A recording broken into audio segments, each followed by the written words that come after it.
April 2024, લાગણીનો સ્પર્શ, કુમારપાળ દેસાઈ. માનવતાવાદી મહાપુરુષ અબ્રાહમ લિંકન શહેરના અગ્રણીઓની સભામાં રાજકારણના વિષયોની છણાવટ કરતું પોતાનું સર્વપ્રથમ પ્રવચન આપી રહ્યા હતા. શહેરના પ્રબુદ્ધ શ્રોતાજનો અબ્રાહમ લિંકનના રાજકીય વિચારો આદરપૂર્વક એકાગ્રતાથી સાંભળી રહ્યા હતા. એવામાં એકાએક લિંકનના પુરાણા વડીલ મિત્ર અને ચાહક એવા એક વૃદ્ધ સભામાં ધસી આવ્યા. એક વયોવૃદ્ધ પોતાના નાનકડા ગામમાંથી ખ્યાતિ મેળવનારા અબ્રાહમ લિંકનને મળવા આવ્યા હતા.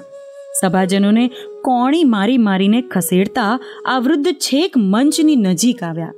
મંચ પાસે ઊભા રહીને એણે લિંકન સાથે હસ્તધૂન કરવા માટે હાથ લાંબા કર્યા અને જોરથી બોલ્યા, "કેમ છે એબી?"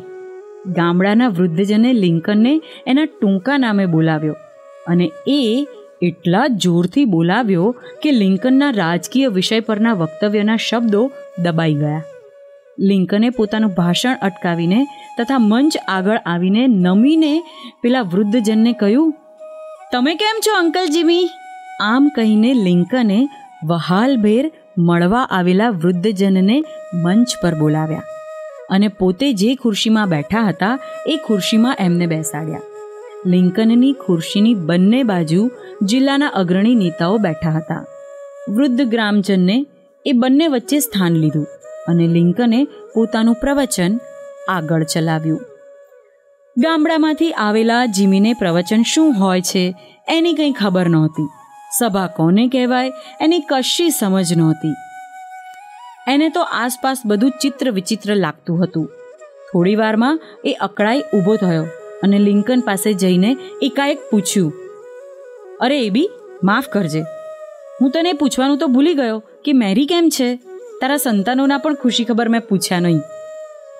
સહેજે અકળાયા વિના અબ્રાહમ લિંકને કહ્યું, "એ બધા આનંદમાં છે અંકલ જીમી."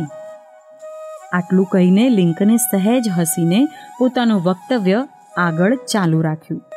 એ પછીના લિંકનના વક્તવ્યના શબ્દોમાં અને અવાજમાં માનવ હૃદયને સ્પર્શવાની વધુ ક્ષમતા પ્રગટ થઈ. પ્રતિકૂળ પરિસ્થિતિમાં સ્વસ્થ રહેનાર માનવીઓ વિરલ હોય છે, પરંતુ એમની એ સ્વસ્થતા એમના જીવનની એક વિશેષ ઊંચાઈને પ્રગટ કરતી હોય છે.